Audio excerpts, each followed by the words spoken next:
Well, in my neighborhood, all my neighbors ring my doorbell, and they have some type of injury, so they just point to where they need a peptide injected. So they point to their shoulder or to the elbow, their foot, their ankle. So I have every day someone's ringing my doorbell to get a peptide shot. So, Edwin, it's great to be here with you. We're at the Integrative Healthcare Symposium live, and we're recording this podcast about a topic that I think is sort of captured a lot of people's imagination, particularly in the longevity, biohacking space, which is peptides. Mm-hmm. And I don't know if the average person even knows what a peptide is, but we're going to get into what they are. But they're highly prevalent in the body. They're things your body makes to regulate almost everything that's going on.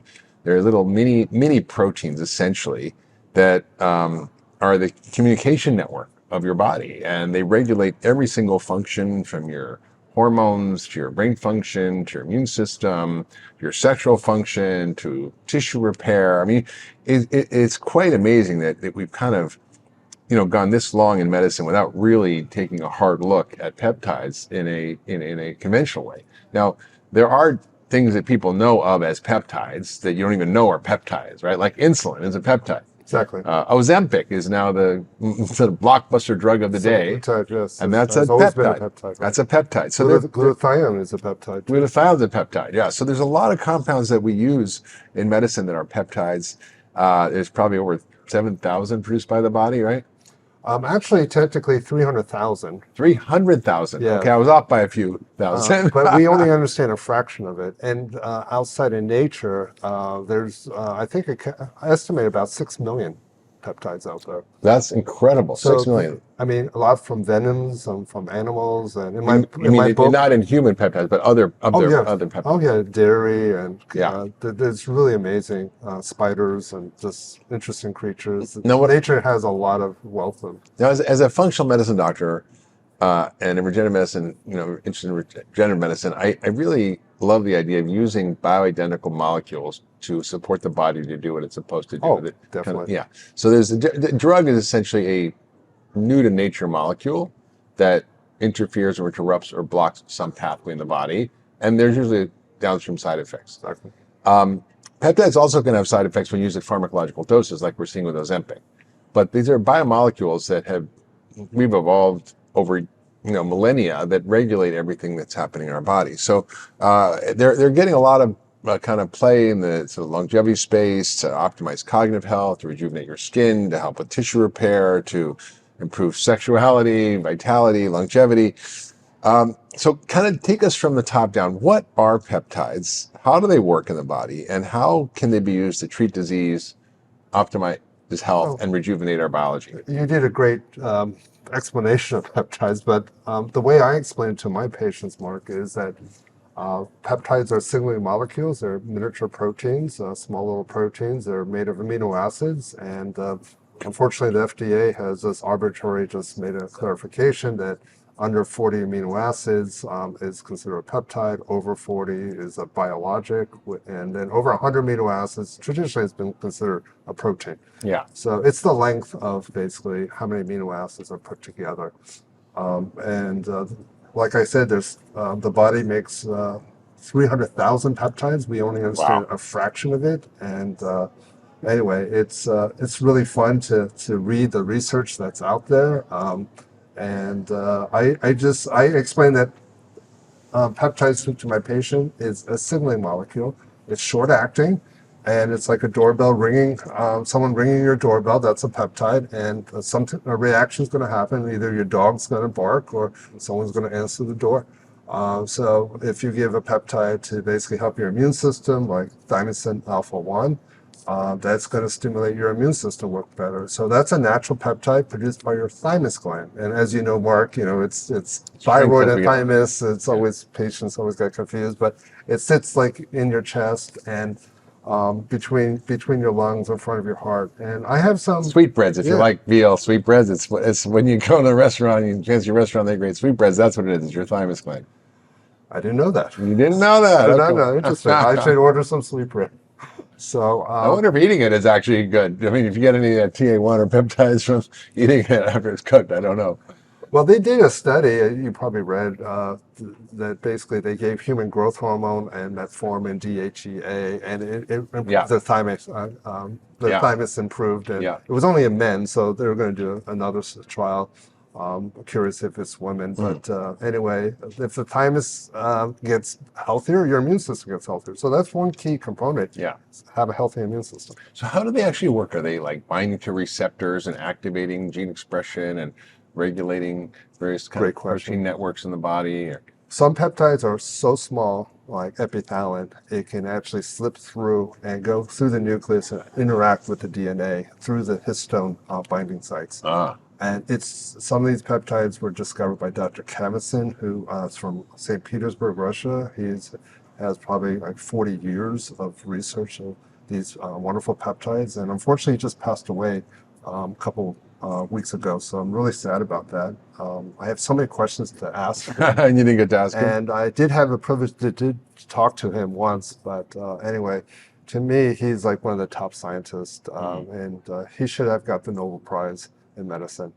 Yeah, it's quite amazing. I mean, But it also acts in certain receptors. So there's a group of receptor called the G protein coupled receptor, and most peptides interact with that receptor, and basically cause a cascade event, and then basically it's like doorbell ringing, and then you get a cascade event. well, it's like insulin. Insulin binds to a receptor's Yes, cell and then kind of opens the gate for the glucose to go in the cell. And Right. GLP-1 So- agonists do a similar thing, like Ozempic. yeah, or there is a semaglutide. receptor. Yes, so exactly. So it's a general class called the G protein coupled receptors. It won the Nobel Prize in medicine, the G protein coupled receptor. Yeah, incredible. Yeah. So they're about 150 peptides now out of the 300,000 that you said that are being researched for medical applications, right? Oh, yes. And there's over 80 peptides that are already approved by the FDA, Right. for medical use. What the kinds of things that people should be aware of that peptides work well for, or maybe even better than traditional therapies? Well, in my neighborhood, all my neighbors ring my doorbell, and they have some type of injury, so they just point to where they need a peptide injected. So they point to their shoulder or to the elbow, their foot, the ankle. So I have every day someone's ringing my doorbell to get a peptide shot. But I usually give BPC 157, which is one of my favorite peptides. It comes from her stomach fluid, and actually, the history is kind of interesting about that peptide. It's, I really, anyway, I can go into that, but it was recently discovered like in 1990s in Croatia. Yeah. Anyway, I actually published the first human clinical trial in peptides. A lot of research in animals, but I'm conducting 2 more human clinical trials, which is really exciting. That's amazing. So BP157, for example, is a peptide that the body produces. I'm assuming it's made synthetically in the lab by pulling Right. together the sequence But of they amino know the acids. sequence Right. of it, So they sequence the amino acids and they put together that string of amino acids. So it's synthetically a made, but it's a is bioidentical identical, molecule. exactly. Right. So it's like making testosterone in the lab or making various molecules. Exactly. And then BB157. Let's just sort of unpack that because that's a very popular one. I personally used it. I've had a bicep tendonitis. I was, doing some strength training and kind of got irritated. And I'm like, well, I'm just going to shoot some BP157 in there. I did a couple of shots and it went away. Fantastic. And it was impressive. And I've used it for other things as well and found them really very effective for immune function. For when I had COVID, for example, used TA1 as a peptide. I use it in my patients. BB157, let's sort of just unpack that for a minute. How does that work in the body when you inject it, for example, systemically in your subcutaneous fat in your abdomen, or if you have an issue in a particular muscle? Tendon tear. When you a tendon tear, you inject it into that. What's actually happening? Is it Well, for tendon tear, muscle tear, or even like I inject in patients' joints, and they have a tear. What it's interesting is that the one classic study that was done is they had these rats and they cut the Achilles. that sounds fun? So poor rat, and Yeah. basically one group basically got BPC injected in their stomach, and the Yeah. other group just got placebo. And the group that got it injected into their stomach, in a month later, they were walking again. And you don't see that in nature. When you have an Achilles Achilles repair, it tear, doesn't heal by it's itself. just You have going to to be sew it surgery. together. Right. Exactly. This was the first thing that was shown, and that was like wow, wow. So Wow. for my son, he had basically he was in high school, he was on cross country team. He had like six pack. He's just like born to run. He's developed basically ITB injury, iliotibial band, and he couldn't even Your walk. IT band, we call it, right? Yeah, so he just could not even get in and out of the car. And I told him, he was in ninth grade. I said, "Son, I can inject BPC into your, into your leg." And he said, "You aren't effing doing that." So I had to show him some slides, and I showed him the rat. I had to show him hard data, Yeah. and he goes, "Okay, you can inject." And then literally, he was, I don't know, 15 at that time. He quickly recovered, and like a week later, he was running again. But That's amazing. it's amazing. And so it actually helps. There's multiple theories on how it could help. How it But number one, it reduces inflammation. It recruits your immune system to basically heal. But the one part is there's a receptor called the factorin C receptor that activates your growth hormone receptor. So it's a pathway to help growth hormone receptors to be activated so that whatever growth hormone you have, you can actually heal faster. So growth hormone is really involved in healing and repair. Exactly, it's an anabolic hormone, but you need the receptors, and that's what BPC 157 does. And there was a study that once they stopped it, 3 days later, they still had high expression of growth hormone receptors. So if you use growth hormone peptides with basically BPC and TB4, you will heal much faster. So I have I have so many patients who've had all these massive Like injuries. the tesamorelin peptides, you mean, for adding it? Yeah, CJC 1295, tesamorelin, yes, Yeah. they can all help heal faster too. Amazing. So it works by helping, for example, growth hormone. There may be mechanisms actually we don't really understand yet. Exactly. What you said in the rat was interesting. Is they just injected it into the abdominal fat. Right. It's a signaling molecule, so it basically tells the body to. But to you didn't have to inject it into Achilles. They did not inject even near the tendon. Does it work better if you inject it near the site of Yes, injury? it always does work Yeah. better. But that study was like truly like mind blowing in the belly of the amazing. rat and the Achilles heel. That's quite amazing. Yeah. And in some ways, peptides are used to treat injury or illness, right? Like, for example, BP157 or insulin. Ozempic, you could say, would be something that would be a semaglutide peptide that would be used to treat obesity or diabetes or to help with various things that it helps with. But many of the peptides are not really treating disease so much as bioregulators that regulate our bodily functions to optimize them. Right. Right. And my favorite one in regards to bioregulators is Epithalon. Yeah.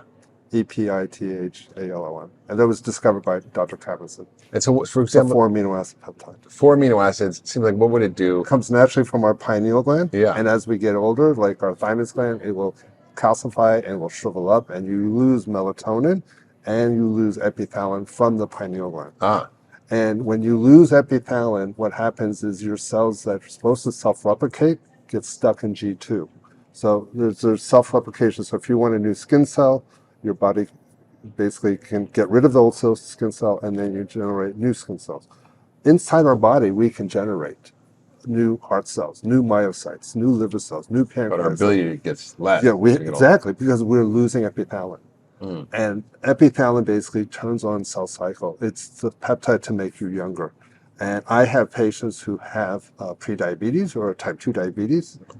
Some of them have reduction of their medication or even get off their insulin. I have patients who basically their macular degeneration is improving. Their vision is getting better. So it's actually making you younger. But you can't self-replicate forever because then you have discovered immortality, which I haven't discovered yet. But anyway, far from it. I don't think I'll ever do it, but I'll ever find it. But anyway, I have patients say, "Hurry up, Dr. Lee." Much time. But epithalon is just amazing. I just love it. I mean, is this something you take every day? Is this something you take on a cycle? Dr. Thymosin wants you to cycle it, and so I have my patients which is sad because the FDA has this on the chopping blocks there too, in terms of banning peptides. But you can get Epithalon spray, which is actually Nasal commercial. spray. No, under the tongue. Under the tongue. But normally you have to inject The problem is peptide. that there's so many on the internet, but if you can get from Russia the original one, Thymosin, Sure, there's not a lot of commerce going back and forth with Russia through now. China. Through China. Yeah. So. Yeah, the black market for peptides. Well, this one's a spray, and this one I trust Dr. Thymosin. Yeah. So these are. I don't trust the other ones. It's Thymosin's brand. So you mentioned, for example, sort of epithalon as a bioregulator that controls our ability to self-replication, healing, repair. And so they're not like treating a disease, right? Exactly. So you get it. So what happens is insulin can treat type 1 diabetes, and that's great. But not all peptides are doing that. In fact, most of them are not. They're actually simply just enhancing function, like there's like PT141, for example. It's both it's the same peptide, same time. Yeah, that's for better libido, better sex drive. It's actually better FDA approved for women. Yes, for sexual dysfunction. Yes, has been FDA approved for that. And it also works for men. Yes, I have a lot of men and women on it. So it increases desire. So does oxytocin. Oxytocin is actually FDA approved. Is a peptide. It's a peptide. Yeah. It's FDA approved. Yeah. So oxytocin is the love molecule. What gets expressed when you're after sex or when you are But there's a lot of other benefits. And my nurse practitioner Becky Murray is going to do a webinar. I host a monthly webinar. Not as popular as yours. You probably have thousands. I have only 30 people following. But anyway. One day I'll be as popular as you, Mark. But, well, let's see. Let's get. There's no way. I mean, you're like New York Times bestseller. Like, that's all right. Well, no one bought my books. I bought your book. Actually, you know what? I went on Kindle and it was free because I think it's part of the Kindle Unlimited. So, really? Yeah. I'm going to take it off Amazon. I was going to buy it. I was like, wow, Kindle Unlimited. This is great. This is I don't even. I get no like maybe 10 cents a year from Amazon. So let's kind of dive in a little deeper around some of the use cases and where you're finding the top value for peptides in clinical practice and for patients. What are the ones you like to use? What are they used for? Well, number one that I just truly love is if you want skin, GHK copper. Dr. Pickard discovered GHK, and it's a natural byproduct. So when you have collagen and basically breaks down, part of it is GHK. So GHK can turn on your fibroblasts to make more basically collagen and hyaluronic acid and make your skin look better. Yeah. And you don't have to inject it in your face. You can just put it in your abdomen. Well, we have GHK copper topical. Topical. Yeah.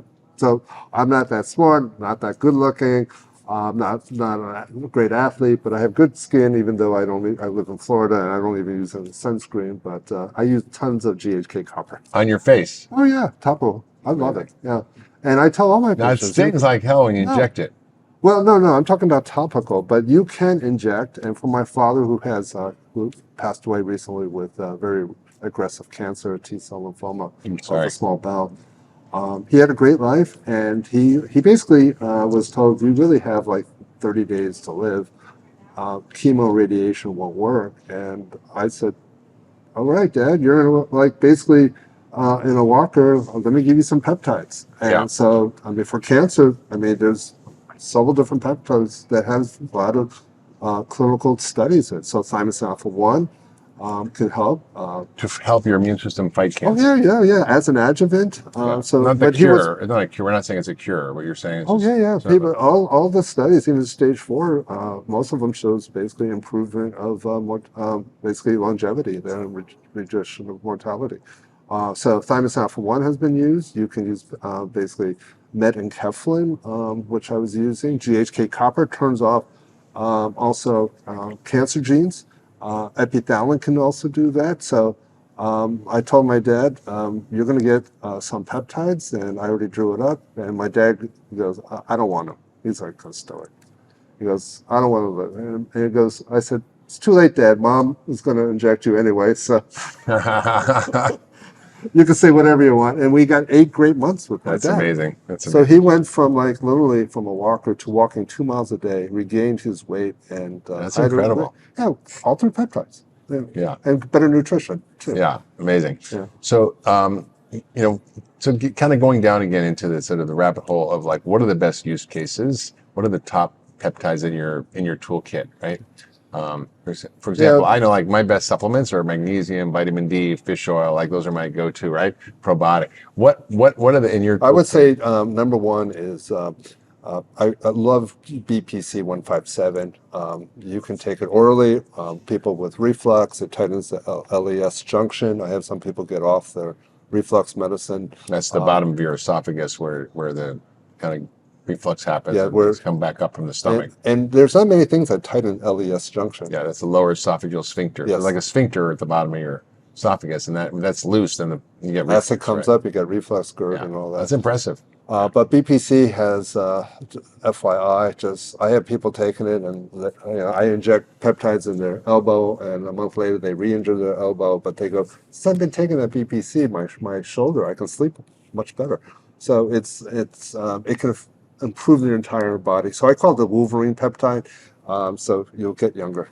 So you can grow back. Yeah, so you can say Wolverine peptide. That's great. Some people never watch Marvel. That's the top of your list. Yeah. So we talked a bit about that, Yeah. and it's great for injuries, for trauma, for tissue repair. Exactly. And I think it's one of the ones that I tend to rely on because I think it really personally it's helped me, and I think it helps a lot of patients.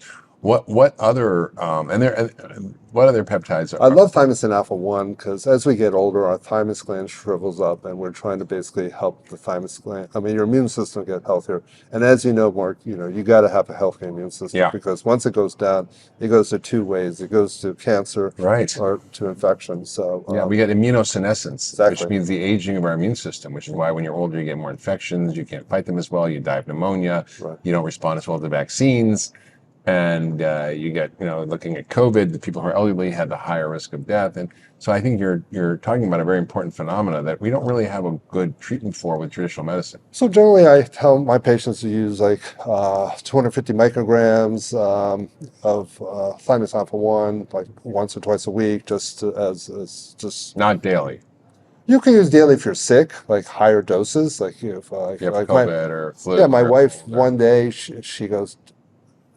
When she gets sick, it's a nightmare because I don't know when to drop the kids off. Do I give them lunch money? Where do I pick them up? You don't have the playbook for. I just this is the Uber driver, so yeah, I don't. I mean, so when my kids were younger, my wife goes, I took everything, the C, the D, the zinc, silver. I'm coming down with something, and I said, she goes, you have something else? And I go, yeah, in the fridge I have the thymosin alpha 1. So I gave her. I remember this clearly. It was way before COVID, probably 2016 or something like that. So I gave her about one milligram of thymosin alpha 1. Next morning, she was perfect. Yeah, it's like thank God, because if she was sick, I wouldn't know how to handle the kids. I mean, we don't have the cure for the common cold, but if you take this, if you start to feel sick, when you get that feeling, I think I'm getting sick, and you take it, it can be profoundly effective. Oh, exactly. Yeah. What else besides T1 and BP157? I love Epithalon. Then generally we do 5 milligrams sub-Q daily for like 10 days. If you skip a day or like the weekend, you forget, that's okay. Just make sure you finish the vial. So one vial will have 50 milligrams of Epithalon twice a year. So you just do it twice a year? Yeah, twice so like 10 days, twice a year. It's kind of a reset for your longevity. Exactly. And I had people, like for me, when I was doing it, it's amazing. My sleep, I was on melatonin every year, higher and higher doses. And do you know Epithalon turns on 3 genes of your pineal gland to make melatonin? And my wife goes, how come you're not taking melatonin anymore? It's like, I don't need it. I can sleep without it. So it can reset your pineal gland and help you sleep better. So I love Epithalon because as we get older, and you mentioned the Russian version via the nasal spray, but you can also take it. Not nasal, it's under the tongue. Under the tongue, but you can also do it through injection through a 503A compound pharmacy, a prescription. Yeah, amazing. And the problem is that most people, when they hear this, they're going to get addicted to Epithalon. Do not use it every day for the rest of your life because you're going to stop the magic in terms of self-replication. It will eventually, like the Hayflick theory, it's going to stop in terms of it's no longer going to Just work. because a little bit's good doesn't mean a lot's better. Exactly. So yeah, just be patient and don't take it every day of the year, because it's going to eventually stop working. Now, the other thing that sort of happens as we get older is we end up with hormonal changes. Lower testosterone. We have lower growth hormone. We tend to lose muscle. We sort of age as a result of changes in our hormonal environment. And what was interesting, a lot of these peptides can be involved in regulating hormone function. And Well, yes, there are like with regards to women that are done with they're in postmenopause or finished with menstrual cycle. Sometimes I tell them, like, you may start your period coming back, and if you get pregnant, please mention me, because I want to be famous on national acquire, because I can't be famous like you, so I have to go the other route. So anyway, yeah, it's amazing. They go, my period was gone 5 years ago, and I was coming back. So I don't know how long it's going to keep on going, but they've, in the animal studies, using which peptide? Epithalon. Epithalon. Yeah.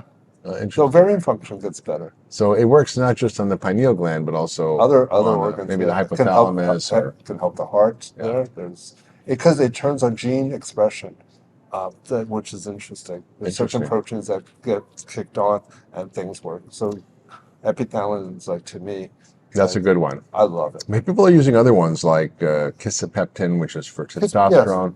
Yes, kisspeptin 10, it may work like gonadorelin to help with testosterone function, but yeah, those are peptides that may or may not work in men. It's confusing because the data was IV, and they would do it like 24 hours and per body weight, and it's hard to convert that to how much do you do it sub-Q. So anyway, I have some guys with some better testosterone level with using kisspeptin. And then there's the whole growth hormone category of supportive peptides like tesamorelin, Right. Samorelin, CJC, Right. 1295. Can you talk about those and what role they have and what they do? Yeah, there's really interesting in terms of growth hormone peptides. I just want to start off with, out of all the side effects of all the peptides, that class has the most common side effects. Interesting. So it may affect about 20% of patients, and they can't take it anymore. They really get welts in their injection sites, and then some people really get really bad rashes, and it's its entire body. So I warn them that, if you see a welt just growing, just stop. You're developing antibodies to it, and you're not going to be, even if you stop and retake it like 6 months later, it's going to happen again. So your body doesn't like it. Not everyone. I have some people on for 5-6 years and no reactions and doing well. So they're all they're very similar, but there's two receptors in the pituitary gland. There's the ghrelin receptor, and then there's basically the growth hormone receptor. So these peptides can interact to either one. And like you would do CJC with 1295, which is part of the growth hormone. It's like part of the active part of the growth hormone that activates the pituitary gland at the growth hormone receptor. And then ipamorelin basically interacts with the ghrelin receptor. So in combination, you have a higher level of basically growth hormone release. And what are the consequences of having that higher level of growth hormone release? Well, this is the controversy about growth hormone. Does growth hormone make you younger or older? And the literature is all over the place. So I am doing a study on that, which is because I could show you literature on both sides of the But generally, growth hormone is considered the fountain of youth. But if you overuse it, I think it's bad. It accelerates. I agree. Yeah. So I think in little use and not bodybuilding use, I think you'll do fine. So these compounds, you sort of hinted at a little bit, but they are powerful biomolecules, like Ozempic, for example, or semaglutide. Semaglutide. We're finding that in the doses that it's being given for weight loss and for diabetes, at 2 years plus, we're seeing significant side effects like increasing bowel wall thickness, small bowel obstruction, pancreatitis, and other things. And so these are not completely risk-free compounds. So how do you navigate the issue around safety you think, oh, they're natural compounds, it's safe, I can take them, Well, and like people are this, playing with them. yeah. So with use of semaglutide or Ozempic or Mounjaro or Tirzepatide, which is, and there are others. That's Zebound just it got FDA approval for it's Tirzepatide for weight loss there. So just, but the thing is that I was kind of the king of the GLP-1 way before the movie stars. I wish I got the hashtag skinny pen, but anyway, I don't even do social media, so I don't even, I'm not on Facebook or anything like So are you recommending semaglutide to your patients before Ozempic was the big deal? brief use. I have patients basically, you're stuck. They go, I just need a little help. And then we work on lifestyle modification. I want you to basically like really work on physical activity, get your steps in, try to Diet, get your high intensity interval. Let's clean up the diet and maybe use it sparingly. I'm okay with that. Like maybe 3 months a year, like during the holidays, they know that, Thanksgiving, Christmas, too much temptations. And then after that, they go, okay, I'm fine. So Yeah. if you can taper off or maybe use it sparingly, I think it's perfectly fine. There is a product that's called Calocurb. It's a natural herb which actually activates basically the bitter receptor in the small intestine. Yeah. And it releases your natural GLP-1, GLP-1 right, and yeah. CCK to inhibit appetite. So I have some of my patients, I go, let's see if you can use this and get off your. Yeah, I mean, there's a whole set Yeah. of ways of naturally to raise GLP-1, Right. whether it's certain compounds, for example, Himalayan thyroid buckwheat works in the lower intestine with these taste receptors to increase GLP-1, various kinds of polyphenols and other things can help. So it definitely is not just the drug that can do it. But there are concerns around side effects if you tend to use these things improperly, if you don't have proper guidance, if you don't Right. understand the risks. You can get antibodies, as you mentioned, like you said, to the growth hormone analogs, or you can end up with maybe other untoward side effects that you're not even aware of. So what are the kinds of things that people should be worried about or concerned about with peptides? Well, I think in general, peptides are generally very safe and efficacious. The ones that are concerned are the growth hormone releasing peptides. And MOTS-C, I did see one person. That's for the mitochondria to make it for better energy. I've had one with anaphylactic, and I had another doctor friend. He's a co-founder of Clinical Peptide Society. He also saw one anaphylactic reaction. So just got to be careful. They're rare side effect, but medications like even taking aspirin, you can get anaphylactic. So Yeah, no, I agree. I mean, the guy who's taking aspirin just almost bled to death in his stomach. So yes. yeah. So this field is really just exploding, but at the same time, there's a lot of pushback from the government, the FDA, to try to regulate these in ways.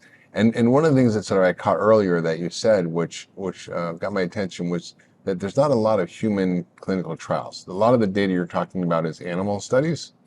Well, not all peptides.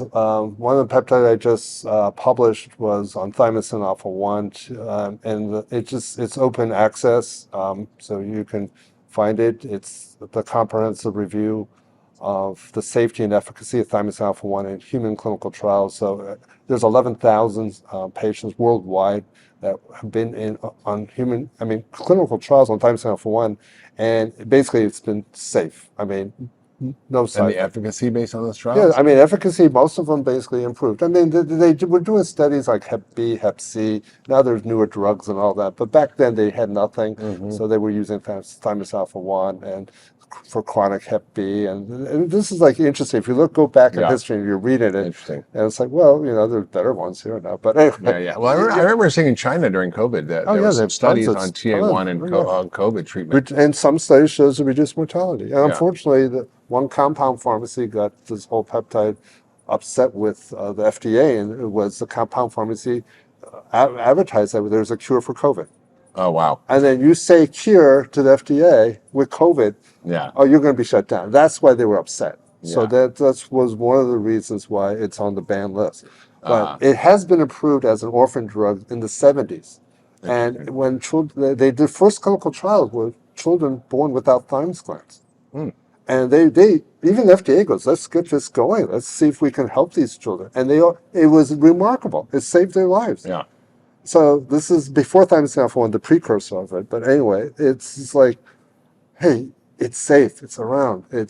So that's why I wrote the paper to basically show it to these attorneys who are going to eventually file a lawsuit against the FDA about this. Yeah, well, it's a whole problem. Often, we find that supplements or things that really work well tend to be regulated in ways that are confusing to me because they work, they're safe, there's a long history of use, there's plenty of evidence, and they're bioidentical compounds or things that the body makes or uses.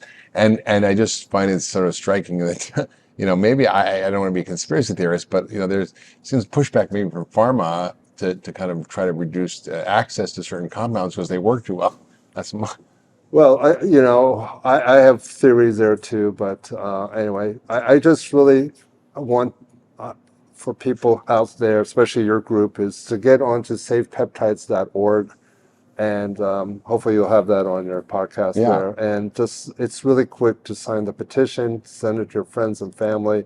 We need more signatures, and it's grassroots, and I go on a lot of radio shows and podcasts, and we get a little blip after the podcast. That's great. Yeah, no, I think it's important. What Edwin said is important. We want to be able to have access to compounds that can support our health, and they have to be used judiciously. They have to be prescribed by a physician. You have to be under someone's care who knows what they're doing. But in that context, they should be available to be used. And what's happening now is a restriction on that use. So if you go to savepeptides.org, not com, .org. Savepeptides.org, you can basically sign a petition, right. and that will help to the FDA to perhaps reduce their restrictions or potential ban. They're not banned yet. There's a proposed ban. So I think we're going to still see it's being fought. There's a lot of legal cases going on about this.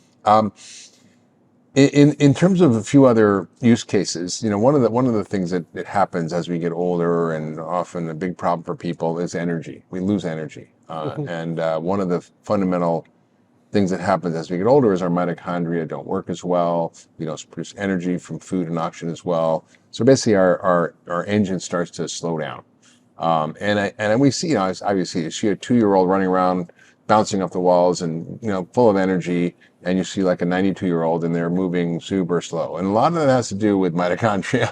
Mitochondrial dysfunction is huge. So talk about why the importance of mitochondria and what the use of peptides are in helping to improve the function and health of the mitochondria and how they work. So as you mentioned, mitochondrial function is critical for optimal health, and we check in our office NAD levels. I say Nancy Apple Dog because it's nicotinamide adenine dinucleotide. And it's not something you can really check easily at a regular lab, so use a special lab. Yeah, it's Ginfinity Lab. Ginfinity. Can you it's spell a that? finger stick, and it's JINIFITY. Okay, we'll put that in the show notes, everybody. But Ginfinity Lab to check your NAD levels. Is that something you can order yourself? Or you have to go through your doctor? I think you can order yourself. Okay. Basically, it measures your white blood cells intracellular NAD levels. So it's a finger prick test. There's like 5 whole circles, and if we draw your blood a little extra, we'll just put it on this, and we let it dry. And there's the little droppers you have to do, but we send it in bulk rather than one at a time because things get lost in the mail. So anyway, but the thing is that my wife's NAD level was low. It was 20, not optimal, and I was 30. A little better, but I always had more energy than my wife. And so I told her, let's try this product that has NMN. So I tell my patients, like Nancy, Michael, Nancy.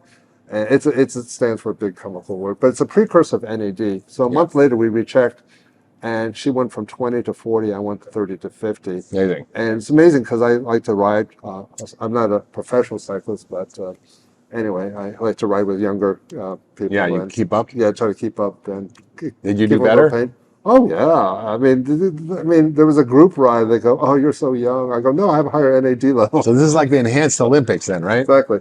So you know what? All the athletes are taking NMN to improve their energy, but you can measure it. And the second thing, I mean, for That's mitochondria. not a peptide. No, it's a supplement that the FDA has now banned since March of 2023 against Amazon. It was available for over 10, 15 years. David Sinclair. Yeah, it's still available, but It's through physician's office, yeah. but not on Amazon. Yeah, So right. it's harder and harder. But I think David Sinclair is making it a drug. So Yeah. it's a shame. It's natural product. Yeah, exactly. It's not anyway. So NAD, but you're talking about how to optimize even NAD with another peptide. No, it's not a peptide. No, but you were It's a gonna, B vitamin. But but the you were other gonna thing is, use what I'm something in trying to do conjunction with is, that, in right? conjunction with that, is that you got to optimize sleep too. So I think Epithalon can help with better sleep, and you get your REM up, and a lot of people have adrenal fatigue, so you got to get that deep sleep, REM sleep up, and get good quality sleep. So it's not quantity; it's also quality. But anyway, there is a peptide, since we're talking about peptide, it's MOTSC, MOTC. It's a mitochondrial peptide. Yeah. And it just basically turns on the mitochondria work faster. And for when I've tried it, the first dose is like, okay, feel good. Second time I tried it, I was like, And the third time was, damn, this is great. So is this something you use every day long term? No, I do it intermittently. So, but there's so many different compound pharmacies that make it. And the problem is, I'm a wuss when it comes to injection, and if it burns, I don't like the burn. Yeah. And the ones that I were using never burned, and then they got stopped. TaylorMade, stopped making it. Yeah. And we had to go elsewhere. And I prefer IV pushes. If I get an IV of nutrition, I'll say do a MOTC push. It doesn't burn at all and feel great. Yeah. But I do it intermittently because most MOTC burns, and I'm a wimp. I mean, I can go in cold water. I love cold plunge, but I don't like to burn. Could you use it every day if Well, you're supposed to. You can do the protocol is 10 milligrams once a week, or 5 milligrams sub-Q twice a week. You could go a little further if you have an event, like you're trying to run faster, like you have a marathon coming up or something like that. But in general, just 1 to 2 times a week. And are there any risks to it? Well, like I said before, I did have one patient that developed an anaphylactic reaction, and she thank God she lived by herself, but she had the wherewithal to basically knew something was wrong. So she was in Arizona. She ran outside. Thank God her neighbor was there. She said, "Call 911," and she collapsed outside. Wow. And then she basically, like a month later, goes, "Can I try it again?" No, Right. never. But she goes, "I lost so much weight. It's so good." So that's another benefit with MOTC. It helps with weight loss. Yes, speeds up metabolism. Yeah. Converts your white fat to brown fat too. So it increases energy production and burning, right? So it increases your metabolism, literally. Exactly. There's a few other mitochondrial peptides like SS31 and Human. And can you talk a little bit about how those work, what they do, how they're used? So SS31 is another interesting mitochondrial peptide that can help. I kind of explain to my patients that as you get older, it's like your underwear. You wear that same underwear over time. You lose that elastic, so your mitochondria gets weak, and SS31 kind of snaps it back in place. So then, the electron chain where you produce all the ATP and energy, basically it's better form. So if the conformation of the mitochondria doesn't work, it gets weak, then that's why your production gets weak. So it doesn't speed up the mitochondria, but it helps. Basically their structure. Exactly. And what about Human? I haven't used that yet. Have you? A little. Okay. So I think there's there's, like you said, there's 300,000. I don't know how many actually characterized. I get on podcast and always someone wants to stop me. Goes, "What about blah blah blah blah?" I never heard. Yeah. So then they'll go 1 hour talking about it, giving me a lecture. Yeah. So I don't know all of the peptides. So the question really is when you're seeing a patient, and we talked a lot about peptides, where everything's going to be in the show notes here, so people can learn more about them. We're going to put links to the studies you mentioned. We're going to put links to Save Peptides.org. Petition. Yeah. And if you can donate too, that'd be great. I was trying to get a phase 1 clinical trial for BPC 157. Yeah, so if you got a few $1 million to do some research I don't think it's millions, but just no, it's important. And I think Even $20 will help. the more research that we have, the better off we're going to be to understand these. But they are kind of exciting new therapeutic in medicine that I never really learned about, except maybe insulin. And I think that they help across a range of human functions that tend to decline as we get older. So they seem to be sort of an adjunct in longevity, and a lot of people in the longevity space are using this. What are your sort of top longevity peptides? Well, number one is Epithalon. That one you mentioned. Twice a year, 10 days, reset Right. the pineal gland. Exactly. Okay, got it. And in terms of the the kind of use second would be thymus alpha 1 for your immune system. Yeah, those two, yeah. Yeah. So there's some heavy hitters. There's some powerhouse peptides that are kind of go-to for you, that are part of your standard practice. But when someone comes in to see you as a patient, you take their medical history, how do you sort of begin to think about, which are the right peptides for each person and how long to use them and how to give them? And it just seems like, we don't really learn how to do that in medicine. Well, what I do is when a patient comes to see me, we actually, it's a pretty extensive morning visit when they come. And we do so many different testing. We're looking for DNA damage. We're looking at your genetic SNPs, and we're also looking at leaky gut. We're looking at many different things that most conventional doctors don't check, like oxidative stress protocol to see if you have cell membrane damage. And so anyway, the thing is, I have this foundational triangle of health, and a lot of people have different versions of it, but it's hormones, leaky gut, fix your liver, to remove toxins, sleep, exercise, and then in the middle is nutrition, so IV nutrition also. Try to get that balance, and then later add peptides. I don't do that first. I mean, unless... So like phase 2? Yeah, 2 or 3, just add one or something like that. But unless they have an acute injury, it's like, okay, let me inject. And so if their immune system's down or they've got an injury, there's things you'll pull out. So occasionally I'll pull out, but generally we do a biological age too in all our patients. So anyway, I look at the intrinsic age, and later I have to tell them you're older than your chronological age or younger, and they always say, how do I get it better? So I'm publishing another paper, and I just don't have time. But we submitted a paper and it's being reviewed, and I'm trying to get that open access quickly. And so it's an interesting thing. I'll just tell you, an Alzheimer's patient, 80 years old, could not finish a sentence, and in a year, his cognitive test significantly improved. He started at 2%. He was like failed. Yeah. And now he's trading stocks. He said, and his biological age reduced by 8 years in a year, and his telomeres increased in size. But is he making money on the trading stocks? Yes. But the beauty, I'm not going to tell you what the protocol is, but wait for the paper, because the paper has to be published first. I don't want to curse it. Oh, no. Okay. So interview me next time. Okay. Well, we'll link to it eventually in the show notes. But I'm dying to know what that protocol was, because you're talking basically about reversing cognitive decline using... I know. I'm really excited about that X prize, because I think I'm going to submit it. This is just one case. Yeah, but I have other cases. Yeah. Oh, I have several. Yeah. I am busy in my practice. Do you want to maybe share also a little, before we get into sort of some of the case studies, do you want to share a little bit about the peptides related to sleep? Because there's a number of peptides that can help improve sleep. And there's over 70 million Americans who have some type of sleep disruption, trouble falling asleep, staying asleep. I think the best one, honestly, I'll just start with that. But there are other peptides there. But I mean, I've used DSIP, Delta Sleep Inducing Peptide, and Ryan Smith and I were doing it at the same time, texting, oh my God, my sleep's so good, because we both struggle with sleep. But then eventually stopped. It was like tachyphylaxis, it stopped working. Yeah. And we were doing it every day, and then figured we had to put it back down to like 3 times a week or something like that.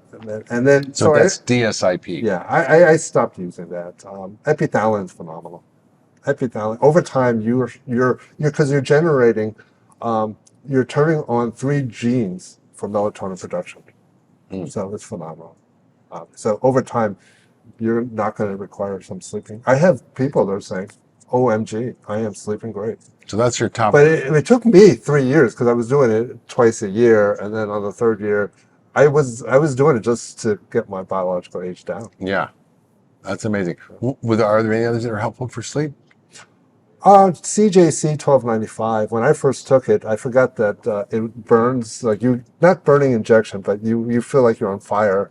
And I remember injecting, and it's worse if you drink alcohol, if you have wine. So I had wine, and then I injected, and I felt like I was on fire, but I was a little drunk, so I fell asleep quickly. But I had a brief moment of empathy of women going through menopause and getting hot flashes, because it's like, if this is a hot flash, just shoot me, because I can't survive. Like, this is terrible. Yeah. So, but then I slept like a baby. So is this something you use every day? CJC? 5 days a week. 5 days a week. You don't want to burn out the pituitary gland. So I have a peptide class we teach healthcare providers, and I have a class March 16th. It's almost sold out. But now, is this a curriculum? Is this something that a healthcare provider would sign up for? And is it a multi-part course?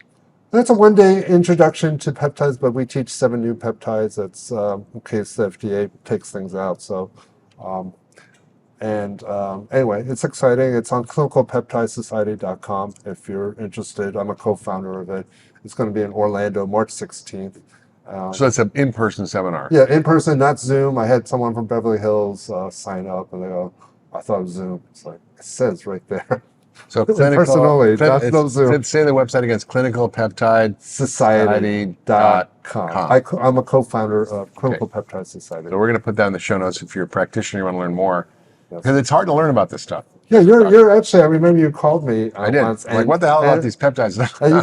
You know what Mark said? He goes, teach me peptides in 5 minutes. I said, Mark, I can't do that in 5 minutes. Just read my book. Give me that cheat and he sheet. goes, I don't want to read the book. Give me the cheat sheet. I wanted the cheat sheet. So I mailed him the book.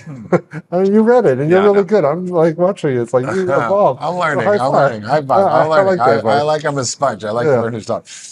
So we've got teach me in 5 minutes. This is like peptide. teach me about life. It's true. It's not fair. But what I was looking for, because it's hard to get, is like a cheat sheet. Okay, here's the dose of the peptides. Here's the frequency of the peptides. Here's the use case. Here's how to mix them up. Here's the amount of units you get. We teach that in the class, and then we do offer like essential knowledge. It's not a certification. It's essential knowledge of clinical use of peptides. So there's a test, and there's 80, like a 80 questions. Certification kind of thing? Yes, but we don't call it certification. We call it essential knowledge. Because we worked with AMNG, Age Management Medicine Group. We would love for you to come and speak there. Sure. Yeah, I think this is such an important field. I'm on the planning committee. Okay, got it. So you're giving me a pitch now to go give a talk. I hear you. I'll be in November. If it's in someplace fun and beautiful, it's definitely an option. It'll be Utah. Utah. Oh, my daughter lives there. Oh, cool. Salt Lake? I don't know exactly what hotel. Okay, Park City? That's close enough to Salt Lake. Yeah, close. Okay. Yeah. So that sounds good. The other thing I kind of want to hear from you, is there's an issue around cost, right? These are not cheap. Right. And so, people might be listening, get excited about it, want to try it, and then they go look it up, and it's like so expensive. Well, what's expensive? It's all relative. I mean, some patients, it's investment of their life and their health, and I have people of all different backgrounds, and when it comes to their health, though, it's like there's not many alternatives. When you come to see me, you usually failed everything else, right? Everything else, and so it's hundreds of dollars sometimes for peptides. Yeah, but the thing is, it's trying to get you from A to B. And then over time, if you use it sparingly, it's not. Yeah. So they're sort of like kind of to fix things and get you healthy, and then you can use them as sort of maintenance intermittently. If you lose weight, or things get better, and so I give you the path to get well. Yeah. It's up to the patient to follow the path. Yeah. And I've always been in business because they usually fall off the path. There you go. Never a shortage. But a lot of my patients do. They go, I'll try better. Yeah, no, if we do a good job at fixing the food system and maybe dealing with a new way of thinking about chronic disease, we might have a reduction in business, I hope, but there's going to be sick people for a long time. In terms of case studies, can you share a few kind of highlights from your career? You mentioned the Alzheimer's case. You mentioned your son with IT band. You mentioned yourself a few times. I've certainly had a few positive experiences myself, patients. Well, I've had one woman who slipped chasing her grandchild on carpet, and her shoulder popped out. Got worked up, and they said you need a shoulder replacement. So she said, I want a second opinion, and she drove like 2 hours to see me. She used to live closer, but she wanted to see me. And she had 5 tears in her shoulder. Supraspinatus, infraspinatus, the labrum tear, and 2 other tears. So I said, let me inject with ultrasound guidance. And she could not even put deodorant underneath her arm. She could not. Wow. She was limited. But she didn't want to have surgery because she wanted to try this alternative way, and there was no one to take care of her. Yeah. Her husband passed away, so she didn't have anyone to help her after shoulder surgery. Yeah. So each month, she came once a month, and I've told her 5 times. Her movement with these peptides, I used BPC and thymosin beta 4. That's it. No stem cells, no exosomes, no growth factors, just the peptides. I knew where the tears were, and I basically injected there. And each month it just got better. By the 3rd month, it's like you could see significant improvement. By the 5th month, I was telling her I probably have to inject your good shoulder because you're going to realize the damaged shoulder is going to get so well. So a year later, I mean, she did come back. She goes, my good shoulder. I mean, the one that you injected feels like it's super young, and she likes to golf. She goes, you got to fix my other one. So I said, that's amazing. Yeah. So it's amazing. Yeah. I mean, it's regenerative. And I gave a talk You with just gave Dr. Mark. her once Injection. a month in the joint, Yeah. BP157 and TB4. So I gave a talk to traumatic brain injury to Mark Corden's workshop to healthcare providers. And I was talking about peptides to help the brain. And I kind of got off label and was talking about some of these interesting cases.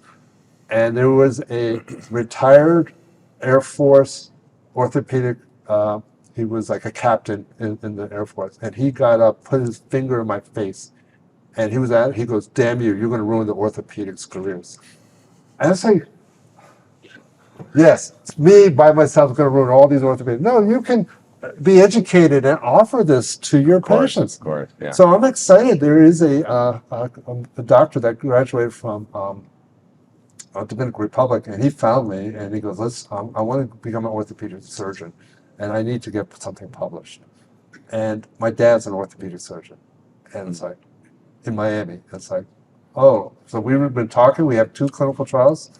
He needs to get IRB approval. I go, I don't need IRB approval. Yeah. I don't have anything to prove, but I think for your future career, you should get an IRB approval. Yeah.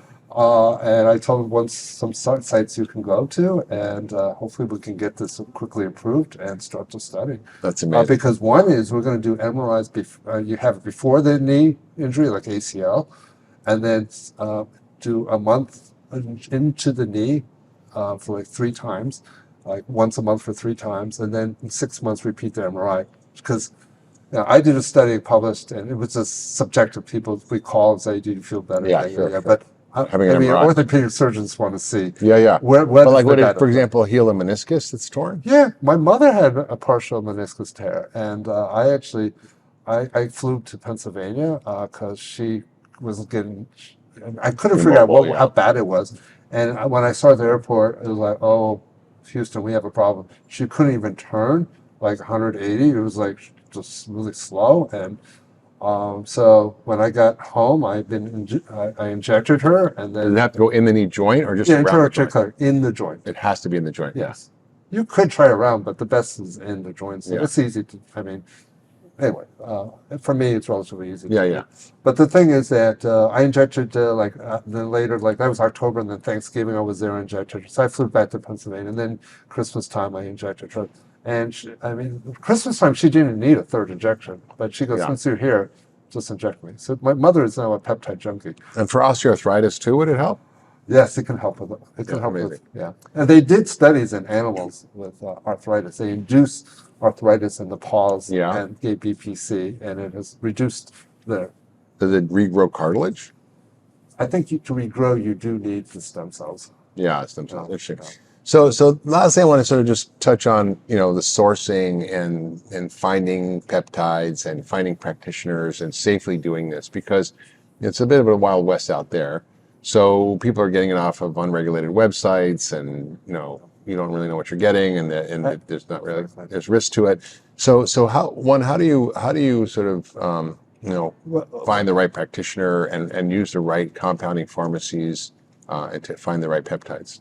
Well, on our Clinical Peptide Society, we do have practitioners who've taken the quotes. They passed their test. So they've had training. They have training. So anyway, they basically have the essential knowledge on how to use peptides, and they basically do a lot of peptides in their practice. So you can look at per state where they are located. Anyway, I don't know all the doctors in America, but I do know some people that I deal with. But we usually, there's only about 20 compound pharmacies that are 503A that produces sterile injectable. So 503 means it's good for human use, and it's regulated by the FDA. Exactly, state inspected and all state that. Inspected, and you can be confident in the compounds that are coming from those. And they check for basically third-party inspection for basically any mold or bacteria. And do you list those on clinicalpeptidesociety.com? I don't even know all the 20. I have several we use, but I don't know all 20. To me, I know most of them, but don't know all of them. But I don't list it all there. But I will give you a personal list. What I use. Great. That's what you're asking. So basically, you have to find someone who understands the science behind it, who knows how to use them appropriately. For example, what you're sharing is, some of these you only take for 10 days, twice a year. Some of them you take, you take periodically, or I love how you take my class. I can get you the next level. Okay, great. I'm coming. So I think this has just been such an enlightening discussion. I think, people can learn more about your work by going to clinicalpeptidesociety.com. Definitely sign the petition, savepeptides.org. And of course, you can check out Dr. Lee's books, The Fountain of Youth with Peptides, and his new one called, is that the one? That's the newest one. That's the newest one, yeah. So this has really been a fabulous conversation. Yes. I've learned a lot, and I think, while not everybody can easily access these compounds, it's something to kind of explore, particularly if you have certain conditions and issues that really respond well to this, that we talked about. And not all peptides are injectables. There are peptides that you can take by mouth. So, orally. And there is a booth here at this show called Healthgevity, and it's only through doctors. If they have an account with Healthgevity, I'm kind of helping him with that journey. So we're kind of, I get no royalty. Yeah, so like certain that, peptides can really help the gut healing, like BP157 and others. So so I had some pretty cool products there. Great. Well, thanks for your dedication in this field, for educating all of us, for writing the book, for teaching the courses, for fighting the fight against the FDA. I really appreciate it. I feel like I have all this flag up the mountain. Yeah. Well, thank you so much for what you do, and hope everybody loved listening to this podcast. And thanks for being on the Doctor's Pharmacy. Yes. Thanks. Pleasure. If you loved that last video, you're going to love the next one. Check it out here.